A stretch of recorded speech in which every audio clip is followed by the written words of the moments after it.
Hello दोस्तों, कैसे हैं आप लोग। उम्मीद है सभी लोग अच्छे होंगे। स्वागत है आपका अपने यूट्यूब चैनल दृष्टि फॉर ऑल एग्ज़ाम में। जैसा कि आपको पता है कि हम यूपीपीसीएस और यूपीपीसीएस आरओ यहाँ तक कि हम यूपीएससी की तैयारी तीनों चीज़ें एक साथ लेके चल रहे हैं। इस सब्जेक्ट में हम इन्वायरमेंट शुरू किए थे, जिसमें हमने अब तक 2 क्लास कर ली थी और इसमें आज हमारी तीसरी क्लास होगी। हमने अब तक 2 क्लास में जो इन्वायरमेंट समझा उसमें इंट्रोडक्शन, कुछ शब्दावलियाँ और फिर हमने इकोसिस्टम को लेके बात शुरू की थी, जिसमें बहुत सी चीज़ें हमने जानी। पिछली क्लास में लास्ट में हमने जो पढ़ा था वो हमारा वेटलैंड यानी आर्द्र भूमियों को हमने समझा था, कैसे उनका विकास होता है, कैसे वो जो है खतरे में आती हैं, किस तरीके से वो फैली हुई हैं, या काफ़ी चीज़ें और जानी कि क्या है कि उसको लेके क्या क्या इंटरनेशनल लेवल पे चीज़ें हुई। तो वो सारी सब चीज़ें हमने समझ ली हैं। जितना आपके एग्ज़ाम के लिए ज़रूरी था वो सब हो गया है। अब करंट अफेयर की क्लास में कुछ आपको बता दी जाएंगी। 80 जो है आपकी आर्द्र भूमियाँ थी जिनको लेके हमने बात की, लेकिन 80 की 80 आपको बताई नहीं जा सकती, क्या क्या है, क्या उनको याद करना है। लेकिन हाँ, एक सरसरी नज़र होनी चाहिए, तो वो आपको एक डाटा दे दिया जाएगा। तो उस पे आप जो है 80 आप जो है आपकी आर्द्र भूमियाँ वेटलैंड जो है वो आप पढ़ सकते हैं।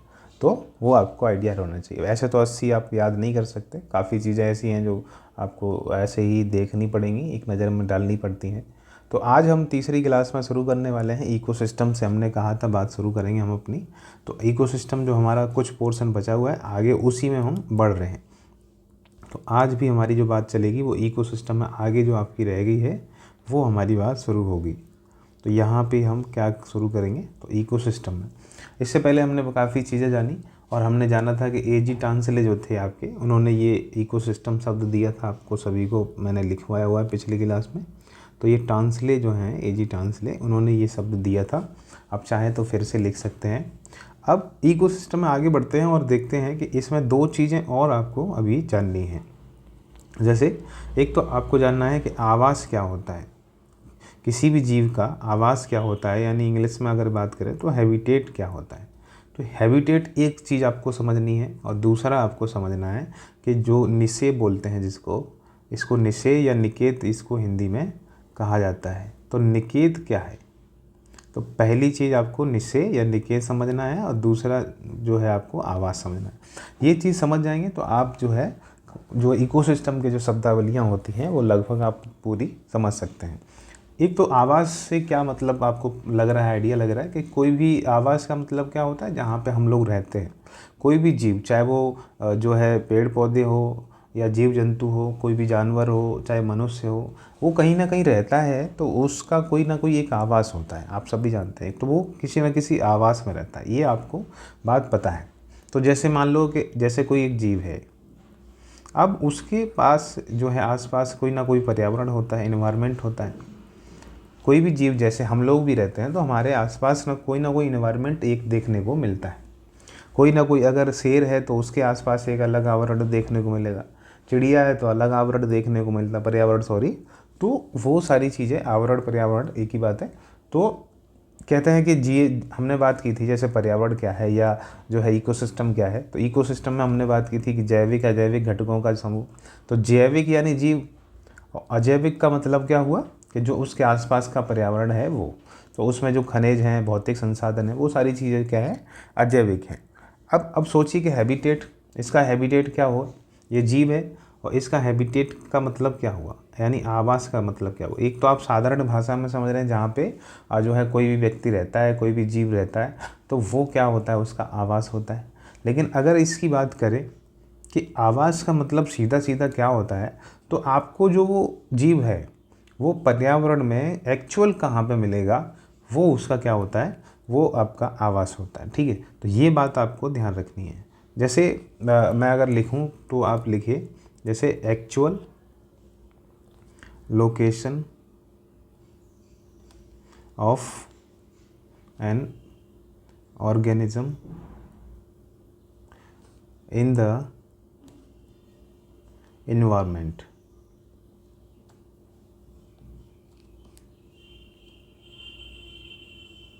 तो ये क्या कहना चाह रहे हैं, ये कह रहे हैं कि इसको हिंदी में आप चाहें तो लिख सकते हैं कि जो किसी भी जीव का पर्यावरण में वास्तविक जो लोकेशन होती है, उसका जो वास्तविक जो है आपको देखने को मिलेगा वो, तो वही उसका क्या होता है, आवास होता है। यानी किसी भी जीव का पर्यावरण में वास्तविक स्थान जो होता है, वास्तविक स्थान जो आपको मिलेगा देखने को, तो वो कौन सा होगा, वो आवास कहलाता है। तो ये 3 बातें आपको ध्यान रखनी कि एक तो एक्चुअल लोकेशन उसकी कहाँ पे है, उस जीव की एक्चुअल लोकेशन कहाँ है पर्यावरण के अंदर, तो वो उसका क्या कहलाएगा, आवास है। तो आप इस तरीके से जो है अंडरलाइन कर सकते हैं, समझ पाएंगे कि किसी भी जीव की पर्यावरण में एक्चुअल लोकेशन क्या होती है, उसका आवास कहलाती है। तो एक्चुअल लोकेशन उसकी कहाँ पे है, किसी भी जीव की, कहाँ वो रहता है, कहाँ पे अपनी दैनिक क्रियाएं करता है, अंतः क्रियाएं कर रहा है जो आपस में, वो सारी क्या है उसकी, उसके पर्यावरण तो है ही है इसके चारों तरफ, क्या ये, तो ये पर्यावरण है, तो ये पर्यावरण है। और कोई जीव उसमें रह रहा है तो हैबिटेट उसका आवास क्या होगा, तो जो एक्चुअल लोकेशन दिखाएगा। जैसे गुफाओं में देखने को मिलेंगे शेर रहते हैं, तो जंगल में आपको जंगली जानवर देखने को मिलेंगे। मानव जाति एक अलग देखने को मिलती है, तो मानव जातियों का एक अलग अलग अपना आवास होता है, लेकिन एक पर्टिकुलर इसका एरिया होता है। तो इस तरीके से आवास को हम समझ सकते हैं। बाकी जैविक जो इकोसिस्टम हमने समझाया, अब निकेत को समझ लेते हैं। तो ये दोनों जो हैं, आवास और निकेत या निषेध जो हैं, वो एक दूसरे से लिंक है। तो पहली बात तो आवास, और आवास के अंदर ही कई सारे निकेत हो सकते हैं, कई सारे निषेध हो सकते हैं, ये आपको समझना है। जैसे इसका मतलब क्या हुआ कि पहली बात तो ये मैं कहूँ कि इसको देने वाले जो, आप वो लिख लीजिए कि इसकी संकल्पना नहीं, निषेध शब्द दिया था किसने, तो संकल्पना देने वाले व्यक्ति कौन है, ये आपको पहली बात पता होना चाहिए। जिस तरीके से हम एजी टांसले को पढ़ रहे हैं, ऐसे इनका भी नाम पता होना चाहिए। कई बार क्वेश्चन में पूछा गया है। तो ग्रीनेल्स एक व्यक्ति थे, ग्रीनेल्स महोदय ने इनको बताया था, तो ग्रीनेल्स ने इनको बताया। अब ये है क्या, तो मैं आपको बता दूं कि आवास या जो भी जीव जहाँ रहता है, तो वो एक पर्टिकुलर स्थान पर रहता है। तो वो चीज़ आपको समझनी है कि पहली बात तो ये क्या है कि एक तो इन्वायरमेंट में निषेध क्या होते हैं, निषेध क्या करते हैं, एक इन्वायरमेंट में फंक्शनल यूनिट की तरह काम करते हैं। ठीक है, तो क्या करते हैं ये, इट इज़ द, इस तरीके से लिख सकते हैं कि क्या है ये निषेध, कि it is the functional unit. तो इसका मतलब क्या हुआ कि क्या है, तो ये क्या है, कार्यात्मक इकाई है। तो क्या है, कार्यात्मक इकाई के रूप में काम करते हैं। निषेध होते हैं कार्यात्मक इकाई के रूप में काम करते हैं। अब आप सोच रहे होंगे कि ये क्या है भाई, कार्यात्मक इकाई, तो मतलब इसका सीधा मतलब है, निषेध क्या है, निकेत क्या है, कि जो एक एरिया, जो जहाँ पे आवास है, उसमें एक जीव का, चाहे वो किसी भी जीव का है, आप एग्जाम्पल लीजिए, वहाँ पे उसका क्या रोल है, वहाँ पे उसकी क्या पोजीशन है, अगर वो आप समझ जाते हैं तो आप वो समझिएगा वो उसका क्या है, निकेत है यानी निषेध है। यानी एक पर्टिकुलर एरिया जहाँ पे वो रह रहा है एनवायरनमेंट में, वहाँ पे उसका क्या रोल और क्या पोजीशन होगी, समझ रहे हो, यानी कि उसका रोल क्या है, ठीक है, उसके अलावा उसकी पोजीशन क्या है, स्थिति क्या है, ठीक है, अवस्थिति, स्थिति, पोजीशन, स्थिति उसकी कैसी है, रोल उसका, कार्य क्या है, यानी उसका महत्व क्या है वहाँ पे। तो ये चीज़ आप समझते हैं किसी भी एक पर्टिकुलर स्थान पे, तो आप ये समझ पाएंगे कि उसको हम क्या बोलेंगे, निषेध बोलते हैं, यानी निषेध निकेत बोलते हैं। ठीक है, इसके अलावा इस निकेत में किसी भी जीव के लिए क्या क्या ज़रूरी चीज़ें होती हैं वो आपको बताता हूँ। जैसे मैं एक चीज़ बता दूँ कि सिंपली समझिए कि निकेत क्या है, कि पहली बात तो निकेत के बारे में एक और कही जाती है कि कभी भी दो जीवों का एक समान क्या हो नहीं सकता, निकेत नहीं हो सकता। तो पहले तो पॉइंट ये भी लिख लीजिए कि कभी भी दो जीवों का समान निकेत नहीं हो सकता। ठीक है, ये बात आपको ध्यान रखनी है। इसका मतलब क्या हुआ कि दो जीव एक जगह पे नहीं रहेंगे। जैसे अगर शेर और चीता एक जगह पे रहें तो नहीं रह सकते, शेर रहेगा या चीता रहेगा। तो चीता रहेगा या शेर रहेगा, तो वो एक चीते की जहाँ पे वो रह रहा है या शेर जहाँ पे वो रह रहा है, वहाँ पे वो किस तरीके के रोल कर रहा है, उसकी पोजीशन क्या है, उस स्थिति, वहाँ पे उस स्थिति में वो किस स्थिति में है एनवायरनमेंट में, तो वो आपका वो दिखाता है कि निश्चय वो है। इसके अलावा वो निकेत के रूप में आपको पता चलेगा। और कभी भी दो जीवों का समान निकेत नहीं हो सकता है। इसके अलावा इसी निकेत से ही पता चलता है कि कोई भी जो जीव है वो अपने जो खाने की व्यवस्था कैसे कर सकता है, वो खाने पे अपने जो है कैसे प्राप्ति करता है। तो वो उसके किससे पता चलता है, तो इसी निकेत या निषेध से पता चलता है। यानी कि अगर मैं लिखूं तो how they meet their requirement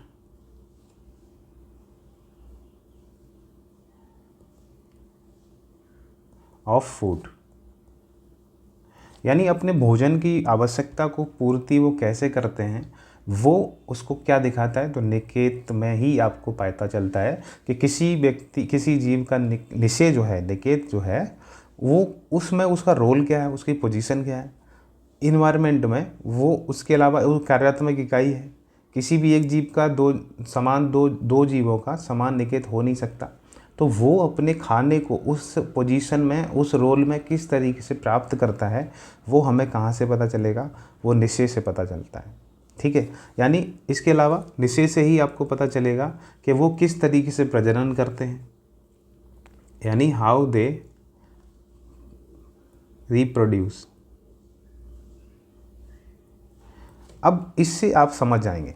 और नहीं समझ पा रहे हैं तो मैं आपको एक और शब्द लिखता हूँ, शेल्टर यानी आवास, यानी उसका जो है जहाँ पे वो रह रहा है, तो जहाँ पे वो देखने को मिलेगा आपको। जैसे मैं अगर इसको शेल्टर या आवास भी बोल सकते हैं, घर भी बोल सकते हैं, तो इसका मतलब क्या हुआ, मैं सीधा सिंपल बताता हूँ एक एग्जांपल लेके। जैसे एक एग्जांपल लेते हैं कि शेर गुफा में रहता है, जो है उसकी गुफा है, शेर गुफा है एक, उसमें है।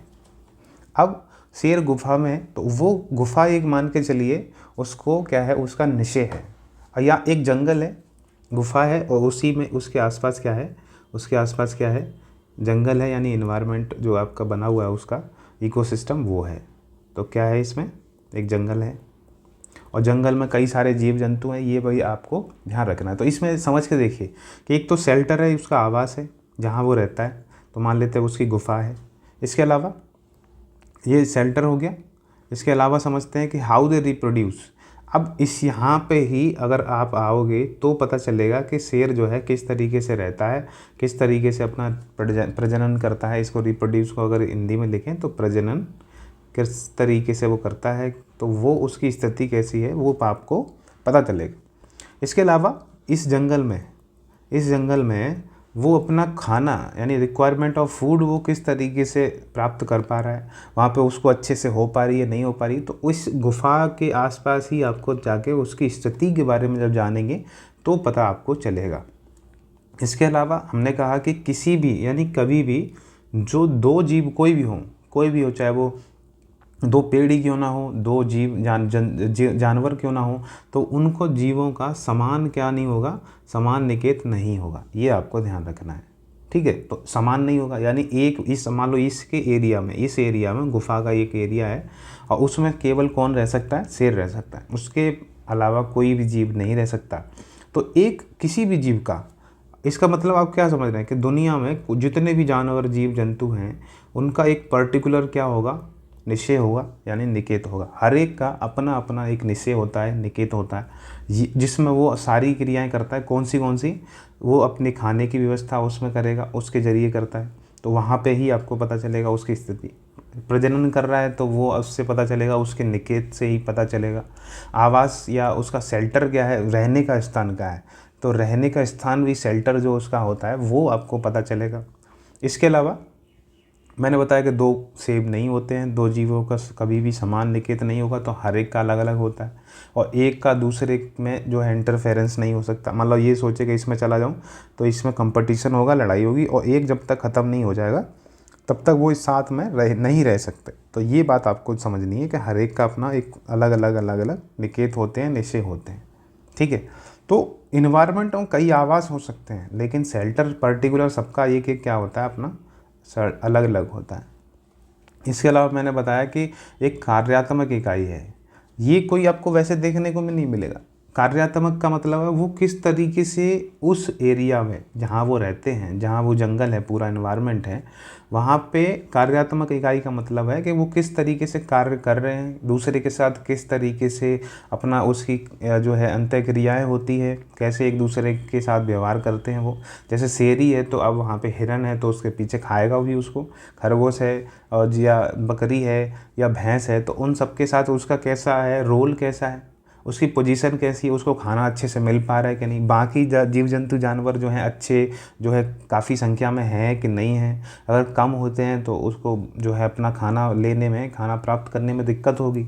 तो वो क्या है, उसकी कार्यात्मक इकाई को दिखा रहा है, यानी कि फंक्शनल यूनिट को दिखा रहा है कि वहाँ पे उसका रोल कैसा होगा, पोजीशन क्या होगी।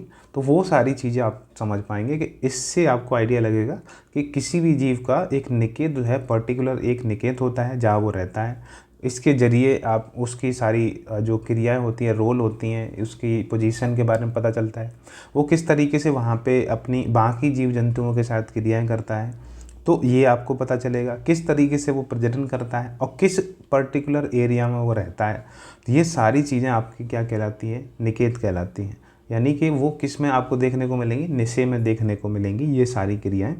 तो इस तरीके से आप निकेत समझ गए होंगे। मैं जहाँ तक उम्मीद कर रहा हूँ कि आप जो है पर्टिकुलर जो है हम शब्द जो समझ रहे हैं निषेध, वो आप समझ गए होंगे कि उसमें क्या क्या चीज़ें इंपॉर्टेंट हैं। आपके एग्ज़ाम में सीधा सीधा ये क्वेश्चन कर लेता है कि किसी भी जीव के किसी दो जीवों का एक निकेत हो सकता है कि नहीं, इस तरीके का क्वेश्चन आया और बहुत से बच्चे कह रहे हैं हो सकता है, तो वो गलत हो जाता है।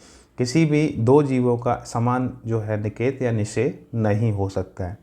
फिर एक क्वेश्चन पूछा एक बार कि निषेध जो है आपका या निकेत जो है वो क्या दिखाता है, वो क्या क्या उसके जो एक्टिविटीज़ को दिखाता है, क्या दिखाता है। तो उसमें क्वेश्चन आपको डालना था कि आपका जो है उसकी ये फंक्शनल यूनिट होती है और ये रोल और पोजीशन को दिखाता है। फिर इस तरीके से क्वेश्चन पूछते रहता है, तो वो आपको ये चीज़ें समझनी है। आगे हम बढ़ते हैं और अपना जो है अगला जो स्टेज हमारी है इसमें हम पढ़ते हैं। तो अगली हेडिंग आप डाल सकते हैं इसमें। तो हम ये एक पोषण स्तर हम पढ़ेंगे अब। तो पोषण स्तर क्या है मैं आपको बता देता हूँ कि अब हम जो पढ़ने वाले अगला, ये तो दो आवास और आप निषेध जो समझ गए। तो निषेध जो किसने दिया, कैसे क्या काम करता है, क्या है वो, तो वो सारी आप बात समझ गए होंगे। और अब हम पोषण स्तर समझ रहे हैं। तो पोषण स्तर का मतलब है कि जैसे पेड़ पौधे यानी उत्पादक जिनको बोलते हैं, हमने पहली क्लास में बात की है। तो पोषण स्तर का मतलब है कि एक स्तर से दूसरे स्तर में किस तरीके से जो है न्यूट्रिशन यानी पोषण जो है वो आ जा रहा है, यानी भोजन हो, ऊर्जा हो, वो हर स्तर पर किस तरीके से प्राप्त हो रही है, तो वो आपका क्या होगा, वो आपका पोषण स्तर होता है। एक जैसे आप उत्पादक को देखेंगे, फिर आप प्राथमिक उपभोक्ता को देखेंगे, फिर द्वितीयक उपभोक्ता को देखेंगे, ठीक है, कंज्यूमर जिसको बोलते हैं। तो द्वितीयक कंज्यूमर, तृतीय कंज्यूमर, तो किस तरीके से भोजन और ऊर्जा उनको प्राप्त हो रही है, वो क्या होगी आपकी, वो आपका पोषक या पोषण स्तर कहलाता है। तो पोषण स्तर या पोषक स्तर हम बात करेंगे। अगर इसका इंग्लिश लिखना चाहें तो आप इसको पोषण स्तर को या पोषक स्तर को बोलते हैं, ट्रॉफिक लेवल बोलते हैं। तो ये कई बार इस तरीके से भी लिख के आ जाता है, ट्रॉफिक लेवल। तो वो चीज़ें हम समझने वाले हैं। ये कई बार क्वेश्चन में आपको लगाने के लिए आता है। तो अगर लिखना चाहें तो मैं आपके लिए लिखता हूँ इसकी जो है परिभाषा। और पोषण स्तर या पोषक स्तर, इस तरीके इसको पोषक स्तर लिख लीजिए, वो ज़्यादा अच्छा है। पोषक स्तर, तो बात एक ही दोनों। तो किस स्थान पर, मैंने आपको बताया कि किसी स्थान पर या किस स्थान पर किसी जीव को क्या है, किसी जीव को पारतंत्र यानी हमारे इकोसिस्टम में, पारतंत्र में उसको किस तरीके से भोजन, उसको किस तरीके से ऊर्जा, ठीक है, तो ये चीज़ें प्राप्त होती है, की प्राप्ति होती है। तो वही आपको क्या दिखाता है, वही आपको क्या दिखाता है, पोषक स्तर या पोषण स्तर, ट्रॉफिक लेवल को बताता है। यानी ये कह रहे हैं कि किस स्थान पर या किसी स्थान पर किसी जीव को पारतंत्र में भोजन और ऊर्जा की प्राप्ति जिस एंगल से, जिस स्तर से होती है, वही उसका क्या होता है, पोषक स्तर होता है, पोषण स्तर होता है। तो क्या होता है, वो ट्रॉफिक लेवल होता है। अब आप समझ रहे होंगे क्या है यार, क्या पढ़ा रहे हो, तो वो चीज़ें हम बात करते हैं किस किस तरीके से आप डायग्राम के हिसाब से चीज़ें समझ सकते हैं। जैसे मैंने आपको पुरानी क्लासेस में बताया कि पेड़ पौधे, हरी घास पत्तियाँ जो होते हैं वो क्या करते हैं, अपना खाना खुद बनाते हैं, जिसको हमने क्या बोला था, प्रकाश संश्लेषण यानी फोटोसिंथेसिस बोला था। तो जैसे मान लेते हैं कि ये सन है, ठीक है, तो ये सन है और ये अपना जो है जो इसका विकिरण आ रहा है, जिसकी रोशनी आ रही है, तो वो जो आपके, जैसे मान लो ये पेड़ पौधा है और इसी में हरी जो पत्तियां हैं वो उस पर आ रही है। या इसको ना लेकर तो आप चाहें तो इस तरीके से भी बना सकते हैं। जैसे मान लेते हैं ये घास है, अब इसको जो है एनर्जी मिल रही है यहाँ से, और ये जो पत्तियाँ हैं, जो घास की पत्तियाँ हैं, जो घास है, वो क्या कर रही है, वो फोटोसिंथेसिस कर रही है, अपना खाना बना रही है। तो पहला स्तर जो बनता है, ये हरी घास मान लेते हैं, तो इसका एक पोषण स्तर होगा, इसका एक ट्रॉफिक लेवल मानते हैं। तो अगर मैं ट्रॉफिक लेवल को टी से डिनोट करूँ तो ये क्या होगा, पहला स्तर होगा जहाँ पे खाना बन रहा है। इसको खाना कहाँ से ले रहा है ये, तो आपके CO2 और जो है सन की जो किरणें हैं, सनलाइट है, उससे खाना अपना बना रहा है। तो ये ट्रॉपिक लेवल 1 होगा जहाँ पे वो खाना खुद बनाता है।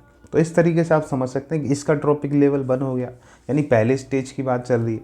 अब आपको मैंने बताया था कि घास को अगर कोई टिड्डा या खरगोश खाता है, तो टिड्डा खा रहा है मान लेते हैं, टिड्डा खा रहा है, तो यहाँ पे क्या होगा, इसकी जो ऊर्जा थी, इसकी ऊर्जा, हरी घास वाली ऊर्जा जो है वो, या भोजन के रूप में उसने उसको लिया, तो टिड्डा जो बनेगा वो क्या बन जाएगा, वो दूसरा ट्रॉपिक लेवल बन जाएगा।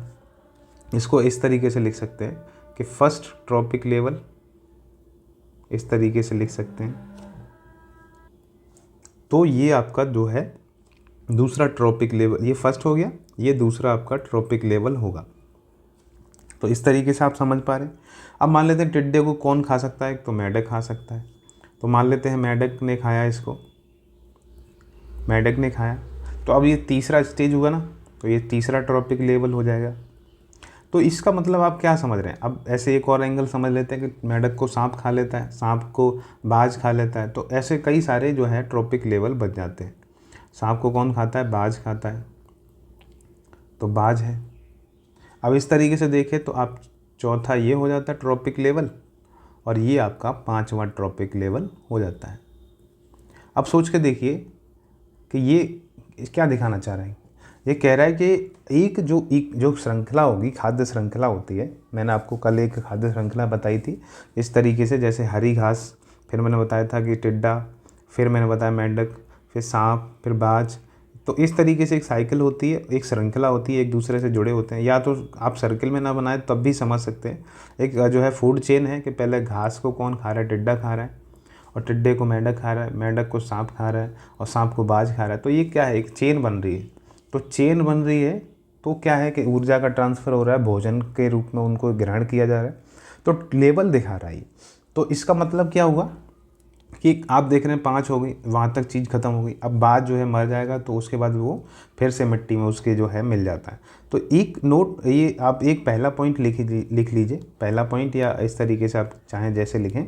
तो उसमें क्या बात है कि किसी भी पारतंत्र में क्या है कि अनंत वो नहीं होंगे। आप कहें कि पोषण स्तर कई सारे हो सकते हैं, हज़ारों हो सकते हैं, लाखों हो सकते हैं, नहीं, एक पर्टिकुलर होते हैं, 5, 6, 4 यहाँ तक, यानी मैक्सिमम आप देखें तो 6-7 हो सकते हैं। लेकिन आपको अक्सर देखने को मिलेंगे 3-4 आपको देखने को मिलते हैं। तो पोषण स्तर, अब जैसे इसको हम यहीं ख़त्म कर दें कि मेंढक को सांप ने खाया तो 4 हो गए, या जो है टिड्डा है, मेंढक है। इसके अलावा जैसे आप समझते हैं कि जैसे मान लो घास है, ठीक है, ये ऐसे मान लेते हैं ये घास है, और घास को बकरी खा रही है, और बकरी को आदमी खा रहा है, मानव, या मानव नहीं खा रहा तो शेर खा रहा है। तो मान लेते हैं कि 1, 2 और 3, तो एक ट्रॉपिक लेवल हो जाता है, 2 दूसरा हो जाता है, और तीसरा हो जाता है। यानी यहाँ पे तीसरे पे ही चीज़ें ख़त्म हो गई, ठीक है। तो आप देख रहे हैं कि इस तरीके से भी जो है ट्रॉपिक लेवल होते हैं कि कहीं पे 3 होंगे, कहीं पे 4 होते हैं। तो इनकी जो नंबर होते हैं वो निश्चित नहीं होते। पहली बात तो क्या कि किसी भी पारतंत्र में, किसी भी पारतंत्र में, पहला पॉइंट आप लिखना चाहें तो लिखें कि किसी भी पारतंत्र में क्या होगा, किसी भी पारतंत्र में आपको पोषक स्तर जो मिलेंगे, पोषक स्तर जो मिलेंगे वो निश्चित नहीं होते, निश्चित नहीं होते। तो पहली बात तो आपने लिखी कि ये निश्चित नहीं होते हैं। तो पहली चीज़ आपकी समझने वाली है कि किसी भी, जैसे मैंने आपको बताया 3 है, किसी में 4 है, तो किसी में इस तरीके से आप चीज़ें समझ सकते हैं। पहली बात तो ये होगी। जैसे अगर आप इसमें एग्जाम्पल लिखना चाहें तो एक स्ट्रक्चर बना सकते हैं, जैसे अभी हमने बनाया था कि जैसे एग्जाम्पल ले लें कि हरी घास, क्योंकि घास से हम पेड़ पौधों से क्यों शुरू कर रहे हैं, क्योंकि वहाँ से भोजन बन रहा है, तो वो हमारा ट्रॉपिक लेवल बन ही रहेगा, पहली बात। फिर हमने मान लिया कि ये बकरी या बकरा जो भी आप समझें, वो आपका दूसरा ट्रॉपिक लेवल हो जाता है। अब इसको चाहे कोई भी खाए, चाहे वो मानव खाए और चाहे शेर खाए, तो मान लेते हैं कि इन दोनों ने जो है इनको खाया, तो मान लेते हैं कि मानव ने खाया, तो ये ट्रॉपिक लेवल 3 हो जाता है। ठीक है, आपको ट्रॉपिक लेवल समझ में। अगर मान लेते हैं मानव को शेर ने खा लिया, तो अब ये ट्रॉपिक लेवल 4 हो जाएगा। और अगर बकरी को सीधे शेर ने खाया, तो इस एंगल से देखें तो इस एंगल से ये T3 हो जाएगा। तो आप दोनों तरफ से देख रहे हैं कि ज़्यादा से ज़्यादा कितने हो सकते हैं इसमें, तो 4 ट्रॉपिक लेवल हो सकते हैं। और अगर मानव को हटा दिया जाए तो इसमें 3 ट्रॉपिक लेवल हैं, या शेर को हटा दें तो भी 3 जो है, इधर से भी अगर देखें तो यहाँ भी 3 हो सकते हैं, तो ये भी T3 भी हो सकता है। क्योंकि अगर शेर को हटा दें तो बकरी मानव खा लेता है, तो भी 3 ही ट्रॉपिक लेवल तो बनेंगे। अब इस बात से एक बात और समझ रहे होंगे कि पहली बात तो निश्चित नहीं होते, कहीं भी 4 हो सकते हैं, तो कहीं 3 हो सकते हैं, तो कहीं पे कहीं जो है 6-7 हो सकते हैं, या 2 भी हो सकते हैं। अब इस तरीके से समझे आप। तो इसका मतलब दूसरा पॉइंट अगर आप सोच पा रहे होंगे, तो इसका मतलब क्या है कि अनंत नहीं होते हैं, यानी कि इनफाइनाइट पोषक स्तर नहीं मिलेंगे आपको किसी भी पारतंत्र में। मैक्सिमम आपको 5 से 6 जो है आपको ये देखने को मिलते हैं। तो दूसरा पॉइंट आपका क्या लिख सकते हैं, तो दूसरा लिख सकते हैं किसी भी पारतंत्र में पोषक स्तर जो होता है, पोषक स्तर अनंत नहीं होते हैं। क्या नहीं होते, तो अनंत नहीं होते हैं, ये आप समझ लीजिए। अब इसी के ब्रैकेट में आप चाहें तो लिख सकते हैं कि मैक्सिमम आपको कितने मिलेंगे, 5 से 6 मिलते हैं आपको, 5 से 6 आपको ट्रॉपिक लेवल देखने को मिलते हैं, 5 से 6 देखने को मिलेंगे आपको। ठीक है, तो ये बात आपको ध्यान रखनी है कि आपको अनंत नहीं मिलेंगे, यानी इनफाइनाइट या जो है आप कहें कि मैं भाई जो है जो इनफाइनाइट है काफ़ी हज़ारों लाखों देखने को मिलेंगे, नहीं। आपको मैक्सिमम 5 से 6 स्तर देखने को मिल सकते हैं। तो हो सकता है तो कहीं पे 3 हो, कहीं पे 4 हो, कहीं पे 5 हो, तो एक फिक्स जो है इनके देखने को मिलते हैं, लेकिन निश्चित नहीं होते। इसका मतलब ये नहीं है कि हर एक आपको इकोसिस्टम, हर एक जो है खाद्य श्रृंखला होगी उनमें से केवल 5 ही होंगे, सब में 5 ही होंगे, ऐसा नहीं। किसी में 3 होंगे तो किसी में 4 होंगे, किसी में 6 भी हो सकते हैं। तो वो चीज़ आपको समझनी है कि दूसरा पॉइंट आप समझ पा रहे हैं कि ये चीज़ें ऐसे हो रही हैं। अब हम अगले जो अपने जो टॉपिक इसमें अगला बनेगा, जो शब्द बनेगा, उसके बारे में समझ लेते हैं। तो इससे क्या है, आप चीज़ें जोड़ते जाएंगे। अगला देख लेते हैं, पोषक स्तर आप समझ गए। इस तरीके से ही क्वेश्चन आपसे पूछा जा सकता है कि आपके पर्टिकुलर किसी एक इकोसिस्टम में या एनवायरनमेंट में आपको कितने ट्रॉपिक लेवल या पोषक स्तर देखने को मिलते हैं। तो उसमें ऑप्शन रहेंगे कि अनंत देखने को मिलते हैं, या आपको ऐसे रहेगा कि निश्चित होते हैं, फिक्स होते हैं।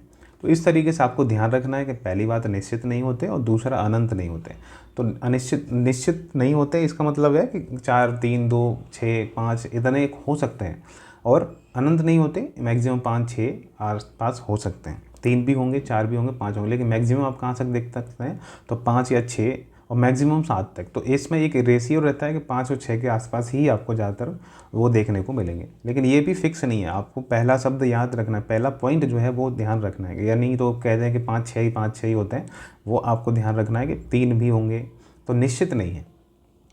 तो इसी तरीके से अब ये हम ट्रॉपिक लेवल समझ गए। हमने कहा कि जो है आपके हरी घास पेड़ पौधे हैं, खाना बना रहे हैं, अपना खुद का खाना बनाते हैं, उनको खा के दूसरे जो हैं प्राथमिक उपभोक्ता हैं वो अपना खाना बनाते हैं। तो ये क्या हो रहा है, ये कुछ जिसमें इसमें चीज़ें आपको समझ में आ रही हैं कि आपको नहीं समझ पा रहे हैं, तो देखिए इसमें क्या छुपा हुआ है कि जैसे एक प्रोडक्टिविटी हो रही है, प्रोडक्शन हो रहा है, कि आपके भोजन का, तो वो भोजन का ट्रांसफ़र भी हो रहा है, भोजन ऊर्जा का ट्रांसफ़र हो रहा है। तो इसमें जो अगला शब्द समझने वाला है यहीं से लिंक है कि प्रोडक्टिविटी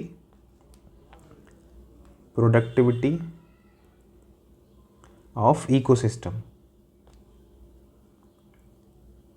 अब प्रोडक्टिविटी ऑफ इकोसिस्टम क्या है कि जो आपका पारतंत्र है उसकी उत्पादकता, अगर हिंदी में लिखें तो पारतंत्र की उत्पादकता, तो ये चीज़ है। अब इसका मतलब क्या हुआ, पारतंत्र की उत्पादकता का क्या मतलब हुआ कि जो इकोसिस्टम में प्रोडक्शन हो रहा है किसका, खाने का या किसी भी भोजन ऊर्जा का, तो वो किस तरीके से हो रहा है, वहाँ पे जो है ज़्यादा मात्रा में हो रहा है, कम मात्रा में हो रहा है। तो वो चीज़ आपको समझनी। कई सारे इकोसिस्टम होते हैं, आपको सभी को पता है, चाहे वो अगर आप उष्णकटिबंधीय क्षेत्रों का देखें, ध्रुवीय क्षेत्रों का देखें, दोनों में डिफरेंस है, तो वहाँ का प्रोडक्शन में भी अंतर होगा, समझ रहे। यहाँ पे ऊर्जा बनाने और ट्रांसफ़र होने में भी डिफरेंस हो सकता है। तो ये चीज़ें आपको समझनी है कि वहाँ पे उत्पादन कैसा हो रहा है, किसी भी एरिया में कैसा उत्पादन हो रहा है, तो ये बात आपको ध्यान रखनी है। इसका मतलब क्या हुआ, अगर मैं आपके लिए लिखूं तो इसका कह रहे हैं प्रोडक्टिविटी क्या है। तो प्रोडक्टिविटी क्या होती है आप सभी को पता है, यानी उत्पादकता या उत्पादन क्या होता है कि उत्पादन, जैसे हम खेतों में आपके अनाज करते हैं, खेतों में गेहूं कर रहे हैं, तो हमारे एक बीघे में कितना गेहूं हो रहा है और कितने समय में होता है। जैसे हमने मान लो 4 महीने के लिए गेहूँ बोए, जैसे नवंबर और के आसपास ये गेहूँ बोए जाते हैं, फिर उसमें पानी देना, उसको देखना और सारी चीज़ें करते रहना। उसके बाद जो आप सभी जानते हैं कि मार्च अप्रैल के आसपास उसको काटना शुरू कर देते हैं। तो 4 से 5 या 6 महीने के आसपास आपका 4-5 महीने लगते हैं और वो फिर फसल आपकी तैयार हो जाती है। तो आप देखते हैं कि प्रोडक्शन कितना हुआ है। तो एक बीघे के हिसाब से आप देखते हैं कि एक बीघे में प्रोडक्शन कितना हुआ है, और समय तो आप मान के चलिए एक समय, पर्टिकुलर समय तो होता ही है। तो एक बीघे में कितना प्रोडक्शन हुआ, वही आपका तो दिखाता है ना प्रोडक्टिविटी के हिसाब से प्रोडक्शन कितना हो रहा है, मतलब एक एरिया के हिसाब से आपका कितना प्रोडक्शन हो रहा है, कितना माल निकल रहा है, तो वही आपका प्रोडक्शन कहलाता है। अगर अब देख मान के चलिए, आपने सुना होगा कि जो है नॉर्थ के कई राज्य ऐसे हैं जहाँ पे प्रोडक्टिविटी ज़्यादा होती है, जैसे कि आप पंजाब में देखें तो वहाँ पे प्रोडक्टिविटी वहाँ के खेतों में ज़्यादा देखने को मिलेगी। लेकिन अगर बिहार यूपी के खेतों में देखें तो प्रोडक्टिविटी यानी उत्पादकता उतनी नहीं होती। तो प्रोडक्शन एक अलग चीज़ होती है और प्रोडक्टिविटी एक अलग होती है। जैसे आप सभी ने सुना होगा कि उत्पादन और उत्पादकता, इन दोनों में अंतर होता है। उत्पादन क्या है, प्रोडक्शन, और उत्पादकता क्या है, प्रोडक्टिविटी। तो उत्पादकता उत्पादन में क्या अंतर है, उत्पादन क्या होता है कि किसी भी एक पर्टिकुलर जो है एरिया है, फिक्स है। तो जैसे 10 बीघा खेत है तो 10 बीघा में कितना उत्पादन हुआ, ये तो हुआ प्रोडक्शन यानी उत्पादन। किसी एक एरिया में टोटल प्रोडक्शन कितना हुआ, टोटल जो है उत्पादन कितना हुआ, वो तो हम क्या बोलते हैं, उसको प्रोडक्शन बोलते हैं यानी उत्पादन बोलते हैं। लेकिन एक पर्टिकुलर यूनिट में, पर्टिकुलर एरिया में, जैसे 10 बीघा था या 50 बीघा था, उसमें जितने गेहूँ बने तो वो तो सारा हो गया उत्पादन। लेकिन अगर एक बीघा में कितना उत्पादन हो रहा है, एक बीघा में कितना गेहूँ निकला, अगर वो इंटेंसिटी देखें तो वो क्या कहलाती है, उत्पादकता कहलाती है। यानी एक बीघा में हमें हो सकता है 1 कुंटल मिलता हो, तो ये हो सकता है 4 कुंटल निकलता हो, ठीक है। तो इस तरीके से 4 मन के बीघे, जिसको मन का बीघा भी बोलते हैं, तो 10 मन का बीघा, 1 मन का बीघा, 6 मन का बीघा, अलग अलग खेतों में अलग अलग आपको उत्पादकता देखने को मिलती है। तो एक बीघा में कितना उत्पादन हो रहा है, तो वो आप देख रहे हैं उसकी उत्पादकता कितनी है, कितना उत्पादन कर पा रहा है एक बीघे में, वो तो उत्पादकता हो गई। लेकिन अगर पूरे क्षेत्र में देखें कितना उत्पादन हुआ, जैसे 10 बीघा खेत था, उसके पास पूरा उत्पादन हुआ 10 कुंटल। लेकिन अगर देखा जाए कि एक बीघा में कितना उत्पादन कर रहा है, तो वही उसकी उत्पादकता होती है। जैसे पंजाब के खेतों में आपको उत्पादकता ज़्यादा मिलेगी, एक बीघा खेत में वहाँ पे ज़्यादा गेहूँ उत्पादन हो रहे हैं। वही एक बीघा खेत में आपको यूपी, एमपी, बिहार, इन खेतों में जो है कम उत्पादन देखने को मिलता है गेहूँ का। तो वो क्या दिखा रहा है कि एक बीघा है दोनों के पास। अगर मान लेते हैं पंजाब में एक बीघे में देख रहे हैं और यूपी में भी एक बीघा देख रहे हैं, तो एक बीघा में यहाँ पे मान लो 1 कुंटल हो रहा है और वहाँ पे पंजाब में आपका जो है 1.5 या 2 कुंटल हो रहा है।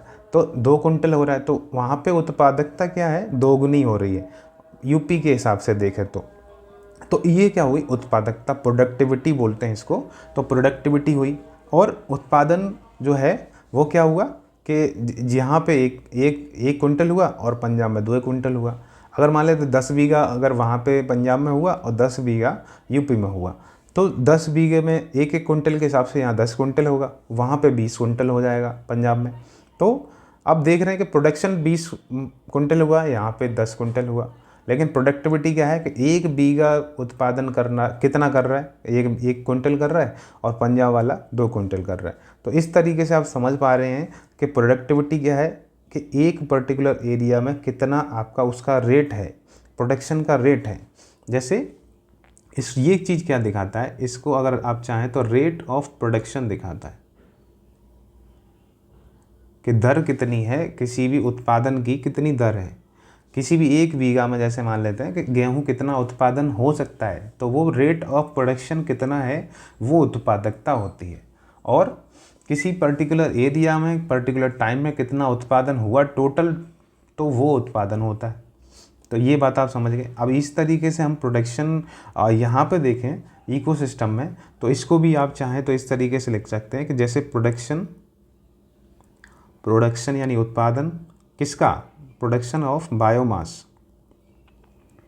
तो अब ये आप समझ रहे होंगे बायोमास क्या है, हम बात करेंगे इसके बारे में, लेकिन अगर मैं आपको यहीं समझाऊं तो बायोमास होता है जैव भार। इसको हिंदी में अगर बात करें तो जैव भार बोलते हैं। अब जैव भार क्या है, तो प्रोडक्शन ऑफ बायोमास यानी जैव भार। जैव भार का मतलब है कि किसी भी, चाहे पेड़ पौधे हों चाहे वो जीव जंतु हो, उसके शरीर का कितना वजन है, हड्डी दांत बाल इनको हटाने के बाद जो मांस का जो वजन बचता है, तो जो मांस का जो वजन बचेगा उसी को हम बायोमास बोलते हैं। तो इसके बारे में हम और अच्छे से बात करेंगे, लेकिन आप इतना समझ लीजिए कि अगर उसके वजन को देखें, जैसे कहते हैं ना कि मैं 70 किलो का हूँ, तो 70 किलो में से किसी भी व्यक्ति के 70 किलो वजन को देखना है, तो बायोमास अगर उसका समझना है, तो उसमें से उसकी हड्डियाँ दाँत नाखून ये सब हटा दिए जाएँ, और फिर उसमें से पानी जो सुखाने के बाद पानी वानी हटा दिया जाए, तो जितना प्रोडक्ट बचेगा, जितना मास बचेगा उसका, वही उसका क्या होगा, बायोमास होता है। तो ऐसे बायोमास कैलकुलेट करते हैं, तो उसके बारे में भी बात करेंगे।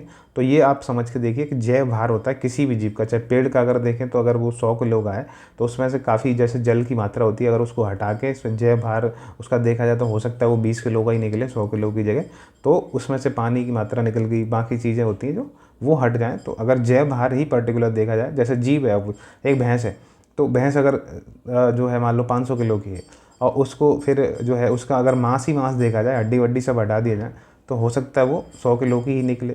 तो ये 400 किलो का उसका वैसा वजन हट जाए। तो जैव भार हम देखते हैं, तो प्रोडक्शन ऑफ जैव भार यानी बायोमास। अब कब, तो production of biomass per unit area. अब एक एरिया में यानी इकोसिस्टम में एक पर यूनिट एरिया में कितना प्रोडक्शन हो रहा है और कितने में, पर यूनिट, किस में, इन पर यूनिट टाइम। इसका मतलब क्या हुआ, आप चाहें तो हिंदी में लिख सकते हैं कि एकल इकाई में या एकल समय में, एकल मतलब एक समय में, आप इस तरीके से सिंपल करके लिखिए कि मान लेते हैं एक इकाई समय में, एक इकाई क्षेत्रफल पर, ठीक है, एक इकाई क्षेत्र में या क्षेत्रफल पर प्रोडक्शन ऑफ बायोमास कितना हो रहा है, तो वही आपका क्या होता है, वही पारतंत्र की उत्पादकता होती है, प्रोडक्टिविटी ऑफ इकोसिस्टम कहलाता है। यानी ये कह रहे हैं कि एक इकाई समय में, मान लो एक इकाई समय है, एक इकाई समय में एक इकाई क्षेत्रफल पर, एक इकाई क्षेत्रफल पर जो उत्पादन, जैव भार के उत्पादन की दर, ऐसे इस तरीके से लिख सकते हैं, जैव भार के उत्पादन या उत्पादकता, जैव भार की उत्पादकता, इस तरीके से आप लिख लीजिए, ये ज़्यादा सही है, की उत्पादकता। तो वो क्या कहलाती है, वो आपकी प्रोडक्टिविटी ऑफ इकोसिस्टम कहलाती है। अब प्रोडक्टिविटी अगर आप समझना चाहें, जैसे प्रोडक्टिविटी की केवल बात करें, इकोसिस्टम के एंगल से समझ रहे हैं, प्रोडक्टिविटी की बात करें, उत्पादकता की बात करें, इसको आप चाहें तो मैं जैसे बोलता हूँ हिंदी, तो आप समझ सकते हैं, उसको लिख सकते हैं। तो प्रोडक्टिविटी मतलब उत्पादकता की बात करें, तो इसको मैंने आपको बताया कि रेट ऑफ प्रोडक्शन, जैसे मैंने उत्पादकता ऊपर समझाई थी, तो रेट ऑफ प्रोडक्शन, तो पहली बात तो हो गई आपकी उत्पादकता, ठीक है। तो रेट ऑफ प्रोडक्शन क्या हुई, उत्पादकता। लेकिन अगर हम इकोसिस्टम के हिसाब से देखें तो इसमें एक शब्द जोड़ सकते हैं, ऑफ बायोमास। अब इस तरीके से आप समझ जाएंगे, पूरा अच्छे से समझ जाएंगे। तो अब समझ गए, देखो बायोमास का रेट ऑफ प्रोडक्शन क्या है, ठीक है। बायोमास का जो है रेट ऑफ प्रोडक्शन क्या है, वही आपकी क्या होती है, प्रोडक्टिविटी होती है। अब कहें तो आप इंग्लिश में बोल रहे हैं यार, हिंदी में समझाइए। तो इसका क्या मतलब हुआ, बायोमास का मतलब जैव भार, और जैव भार के उत्पादन की दर, रेट ऑफ प्रोडक्शन मतलब उत्पादन की दर को ही क्या बोलेंगे, उत्पादकता बोलेंगे। तो अगर मैं लिख दूं कि जैव भार के उत्पादन की दर जो होती है, उत्पादन की दर, जैव भार के उत्पादन की दर, उसी को क्या बोलते हैं, उत्पादकता बोलते हैं। उसी को क्या बोलते हैं, प्रोडक्टिविटी बोलते हैं।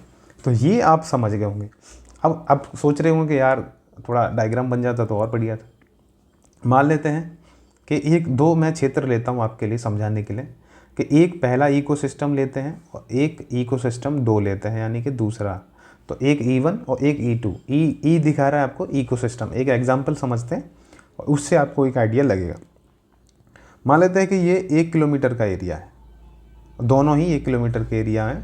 एक पर्टिकुलर टाइम, एरिया हो गया। तो एक पर्टिकुलर एरिया है, मान लो 1 किलोमीटर का एरिया है दोनों तरफ। मैंने एक एग्जांपल लूँ कि 1 किलोमीटर का एरिया हो गया। इसको 10 किलोमीटर भी कर सकते हैं आप चाहें तो, वो कोई दिक्कत नहीं, आपका एग्जांपल है, समझ सकते हैं। अब मान लेते हैं कि इस वाले E1 एरिया में हो सकता है कि मान लो 2 पेड़ खड़े हों या 3 पेड़ खड़े हों, मान लेते हैं, और छोटी मोटी घास है। इसको इस तरीके से बना सकते हैं आप, ठीक है। तो छोटी मोटी घास है यहाँ। तो एक मान लेते हैं कि इस E1 में 3 पेड़ खड़े हुए और छोटी मोटी थोड़ी बहुत घास है। लेकिन वहीं E2 की बात करें और E2 में हम देखते हैं कि थोड़े ज़्यादा पेड़ खड़े हैं और बड़े बड़े पेड़ खड़े हैं। तो बड़े बड़े हैं, छोटे हैं, काफ़ी हैं। तो मान लेते हैं कि ये आपका जो है इस तरीके से काफ़ी पेड़ खड़े हुए हैं। तो इस तरीके से आप चाहें तो वो बना सकते हैं। अब मान लेते हैं कि यहाँ पे ज़्यादा पेड़ हैं, तो E1 में जो है कम पेड़ हैं और E2 में ज़्यादा पेड़ हैं। तो एक पर्टिकुलर एरिया है, 1 किलोमीटर दोनों का है। एक इकोसिस्टम है E1 और एक है E2।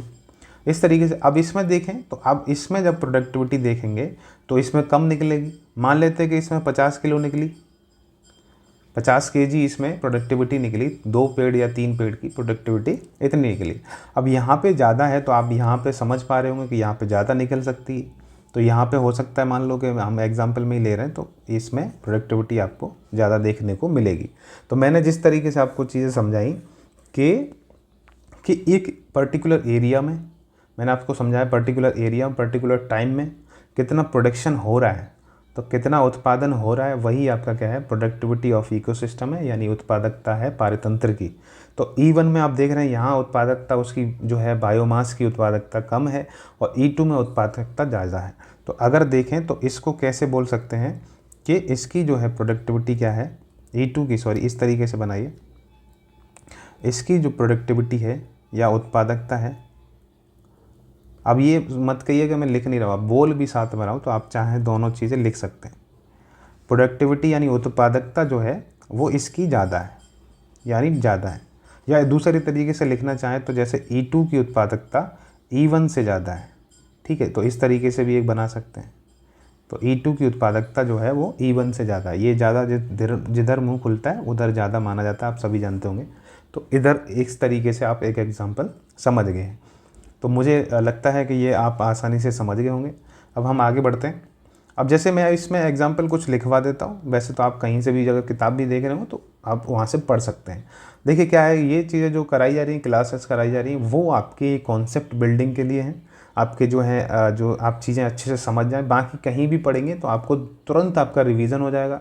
कहीं भी आपको 1-2 चीज़ें एक्स्ट्रा मिलती हैं, आप उसमें जोड़ पाएंगे, और नहीं तो कई बार आप पढ़ के भी निकल सकते हैं। अब कोई ज़रूरी नहीं है कि आप सदाबहार, पर्णपाती, मरुस्थल, घास के मैदान ये सब पढ़ते फिरें।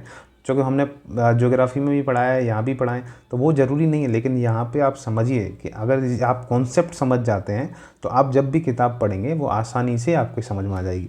तो जैसे मान लो मैंने बताया कि प्रोडक्टिविटी ऑफ इकोसिस्टम, अब मान लेते हैं मैंने कहा कि जहाँ पे आपको प्रोडक्टिविटी कहाँ कहाँ देखने को ज़्यादा मिल सकती है। कुछ एग्जाम्पल आपको मैं लिखवा देता हूँ। जैसे सदाबहार वन जिनके बारे में हमने पढ़ाया हुआ है, तो सदाबहार वन में आपको प्रोडक्टिविटी, अब आप समझ गए होंगे कि किसी भी क्षेत्र में अगर उत्पादकता ज़्यादा है तो वहाँ की प्रोडक्टिविटी क्या होगी, वो भी ज़्यादा होगी। तो उत्पादन इसमें आपको देखने को ज़्यादा मिलता है। वहीं इसके कंपैरिजन में अगर दूसरा क्षेत्र देखें, जैसे पर्णपाती वन होते हैं, तो इसमें जो है थोड़ी सी जो घनिष्ठता जो वनों की होती है वो कम होती है, लेकिन सदाबहार में ज़्यादा होती है। तो ये पर्णपाती हो गए। अब मान लो तीसरा एग्जाम्पल भी ले लेते हैं, मरुस्थल ले लेते हैं। तो ये तीनों क्षेत्र आपको क्या दिख रहे हैं? अगर तीनों क्षेत्र देखें तो आप समझ पा रहे होंगे, आप खुद ही बोलेंगे कि सदाबहार वन होते हैं वहाँ पे प्रोडक्टिविटी ज़्यादा होती है, यानी वहाँ पे ज़्यादा जंगल घने वन और काफ़ी जो है आपको पेड़ पौधे घनिष्ठता ज़्यादा देखने को मिलेगी। तो आप इससे अंदाज़ा भी लगा सकते हैं कि यहाँ पे प्रोडक्टिविटी जो है, प्रोडक्शन जो है ज़्यादा है। पर्णपाती वन है, वहाँ पे थोड़े से इनकी संख्या कम है, तो यहाँ पे इसमें जो एग्जांपल हम E1 और E2 समझे थे उसी तरीके से पर्णपाती आप समझ सकते हैं कि कम है, तो यहाँ पे प्रोडक्टिविटी जो है बायोमास की क्या होगी, वो कम होगी। मरुस्थल में और कम होगी। तो इस एंगल से अगर मैं एक एरो ऐसे बना दूँ, मान लेते हैं कि एक एरो इस तरीके से बनाया जाए, तो आपको मुझे लगता है कोई दिक्कत नहीं होगी, क्योंकि ये क्या दिखा रहा है, प्रोडक्टिविटी का लेवल दिखा रहा है। ये प्रोडक्टिविटी यानी उत्पादन या उत्पादकता का लेवल दिखा रहा है। क्या दिखा रहा है? उत्पादकता का स्तर दिखा रहा है। ये क्या है? उत्पादकता है कि मरुस्थल में कम है, पर्णपाती में ज़्यादा है और सदाबहार में और ज़्यादा है। तो इस तरीके से ये एरो क्या दिखा रहा है कि इनकी प्रोडक्टिविटी बढ़ती जा रही है। जैसे जैसे मरुस्थल से पर्णपाती से सदाबहार में जाएंगे तो इनकी प्रोडक्टिविटी आपको बढ़ती हुई दिखेगी। ठीक है ना? तो इस तरीके से एग्जाम्पल आप समझ गए। अब प्रोडक्टिविटी आप समझ रहे हैं। अब इसी प्रोडक्टिविटी में दो टर्म और पूछे जाते हैं, कई बार क्वेश्चन में पूछे जाते हैं। जैसे एक हमने अभी समझ लिया, प्रोडक्शन ऑफ इकोसिस्टम। अब प्रोडक्टिविटी और देख लेते हैं कि प्रोडक्टिविटी में जो दो टर्म हैं वो कौन से इंपॉर्टेंट हैं जो आपके एग्ज़ाम में पूछे जाते रहे। तो एक टर्म होता है GPP और एक होता है NPP। अब GPP क्या है, NPP क्या है, इसके बारे में चर्चा करते हैं कि इसको अगर फुल फॉर्म लिखना चाहें तो इसको बोलते हैं ग्रॉस प्राइमरी प्रोडक्शन। ठीक है, तो ग्रॉस प्राइमरी प्रोडक्शन, और इसको बोलते हैं नेट प्राइमरी